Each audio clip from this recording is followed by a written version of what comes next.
Hey guys, what's happening and welcome back to our channel. Stephen Avery is an American convict from Manitowoc, Wisconsin. He was convicted and arrested for first-degree intentional homicide. He also made an appearance on the TV show Making a Murderer. Let's take a look at whether Stephen Avery will ever be free and why we think so. Number 5. Is Stephen Avery still in jail? Stephen Avery is still serving time in jail for the 2005 murder of Teresa Halbach, as portrayed in the hit true crime documentary Making a Murderer.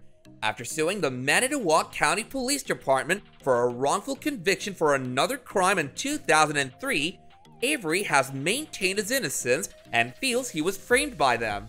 Stephen Avery sought the Wisconsin Supreme Court to hear his case on Friday, August 27, 2021, after the appellate court had denied it the month before. On the 28th of July, it was revealed that Avery's appeal had been denied by the court. Although the situation isn't ideal, the Making a Murderer star still has options.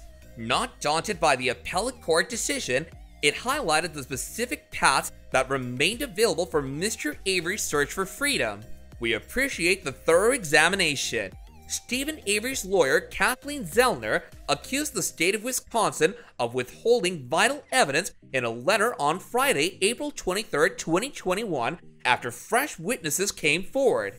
This comes after a fresh court filing on the 13th of April in which a delivery driver claims to have seen Bobby Dassey with an unidentified bearded man in his 50s to 60s pulling a Toyota RAV4, the same time Teresa Halbach was driving onto the Avery property in the early hours of November 5, 2005.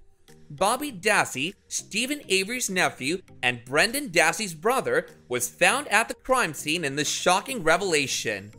Zellner tweeted on April 14th, "Thank you for all the information on the accomplice, Stephen Avery supporters.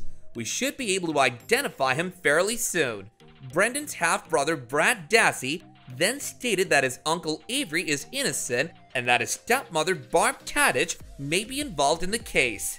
Before this, the case's most recent development occurred in June 2020 when Avery's lawyer filed the Avery reply brief with the hopeful remark, "We're going to win this." This was in reaction to the state of Wisconsin, which filed a 130-page petition after Avery's appeal was filed, requesting that the court deny Avery a new trial. So with all of this going on, surely there'll be a third season of Making a Murderer, right? Number 4. Suing the Manitowoc Police. Avery was sentenced to jail in 1985 for sexual assault and attempted murder. He wasn't released until 18 years into his 20-year sentence after DNA evidence proved he was innocent.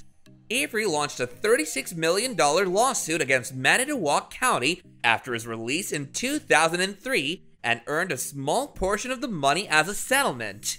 Avery was found guilty of Halbach's murder 2 years later and sentenced to life in prison without the possibility of release. The Netflix documentary series, which follows Avery's 2007 murder trial, has sparked international interest in the case and revealed new evidence. Viewers learned of witness intimidation and evidence tampering on behalf of Manitowoc County, which Avery claims framed him for the murder as retaliation for a lawsuit he filed against him in 2003. Brendan Dassey, Avery's nephew, is also serving time for the murder. Number 3. The 2019 appeal.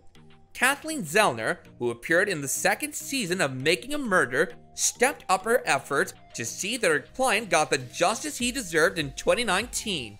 Avery won a move to appeal in a Wisconsin circuit court in February of 2019, which means the matter will be re-examined.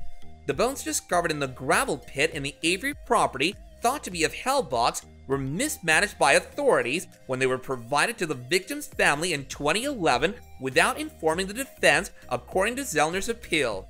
The defense's request for a new trial was denied in circuit court in August of 2019, forcing Zellner and her team to continue their appeal in Wisconsin's appellate court. An appellate court, unlike the district court, doesn't rerun cases, hear witness testimonies, consider fresh evidence, or have a jury. Instead, it examines the original case's procedures and outcomes to ensure that the legal proceedings were fair and that the law was applied accurately. Because of the success of the real crime series Making a Murderer, Google searches for Steven Avery's net worth have increased dramatically. In 2003, he filed a wrongful conviction lawsuit against Manitowoc County and was awarded a $400,000 payment. Despite being in prison since 2005, Steven Avery is now projected to be worth a little more than that, with the wealth record putting his net worth at roughly $500,000 in 2021. Number 2. Steven Avery's relationships. Dolores Avery, Steven Avery's mother, passed away on July 8th of 2021. As far as we know, his father, Alan Avery, is still alive and well. Steven has always had his parents' support, and they both visited him regularly until the lockdown. Despite receiving a life term in jail, Steven Avery has managed to maintain a dating life. Avery was married to Lori Mathieson, with whom he had 4 children long before the Hellbach case. While he was in prison for a rape case for which he was falsely convicted, they divorced. Avery's prior marriage to Mathieson is mentioned in Season 1. We meet Avery's more recent companions, Jody Stachowski and Sandy Greenman, throughout the documentary series. When they met, which was around the time of Hellbach's death, Stachowski was in jail for drunk driving. Stachowski was involved in the making of the documentary after she was released from prison, and she continued to support Avery's claims that he was innocent. That is, until she changed her mind in January of 2016 and stated that he wasn't. Later in the series, we meet Sandy Greenman, who began writing to Avery while incarcerated after seeing his trial on television.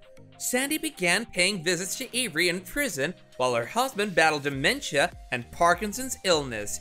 Greenman's connection with Avery blossomed after her husband died in April of 2008, and they finally became committed. But Greenman broke off the engagement in January of 2016. Lynn Hartman, a legal secretary, proposed to Avery in September of 2016. Avery called off the engagement just a week later, alleging Hartman was only in it for the money. Since Avery called off his engagement with Hartman, no new connections have been confirmed. Greenman, on the other hand, maintains contact with Avery, maintaining his innocence. She keeps her social media followers up to know on Avery regularly. Number 1. Why is he still in prison, and would he get out? A response to the question of why Steven Avery is still in prison was given by a user on Quora as, Steven Avery is still in jail because he was convicted of the murder of Teresa Hellbach, and our appealing process is very biased to stop any conviction by a jury regardless of evidence. While there is a lot of evidence that points to the actual innocence of Steven Avery and more to reasonable doubt that he is innocent, what matters is evidence that is legally admissible in court as part of the appeal process. Teresa Hellbach could walk into court alive and well, and that could and probably would fall short if that is all the evidence there is. The appeal process is a very long and arduous process, peppered with judges who are extremely reluctant to overturn a jury verdict or another judge ruling no matter the proof. I don't foresee any chance of Avery getting out of jail in less than 2 years and very possibly decades. The system is what it is and rarely is fair and just. Kathleen Zellner, Avery's new attorney, is said to be very optimistic that she'll be able to get him out of prison in the coming months, possibly without the need for a new trial. They don't even need to start a fresh trial. They're truly hoping for acquittal. Zellner is confident, and Steven is likewise confident that it won't take long, and they're talking about months. But do let me know what you guys think about whether Avery will be free in a matter of months in the comments down below, and why or why you don't think so. And with that, I'll catch you guys later in another video. Take care now.